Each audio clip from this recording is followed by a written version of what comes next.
السلام علیکم ورحمۃ اللہ وبرکاتہ۔ افطاری کے ٹائم بنائے جانے والے چٹپٹے اور تیز مسالے دار کھانے اور احتیاطیں۔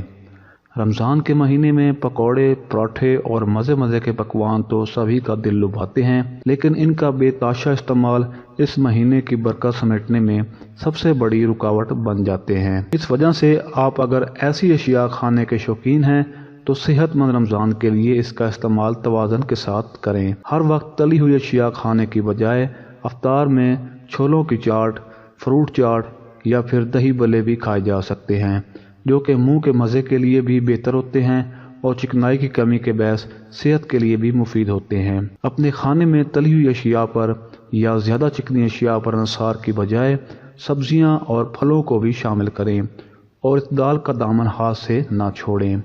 رمضان کے اتمام میں سب سے اہم کوکنگ آئل کی خریداری کو سمجھا جاتا ہے۔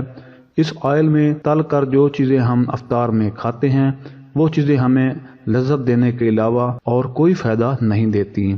اس وجہ سے ہر روز تیل کی کڑاہی بھرنے کی بجائے ہفتے میں ایک دفعہ سے زیادہ اس کا استعمال نہ کریں۔ کوشش کریں کہ اس کے بجائے ایسی اشیاء کو اپنے دسترخوان کی زینت بنائیں جو کہ کڑلڈ یا بیک کی جائیں۔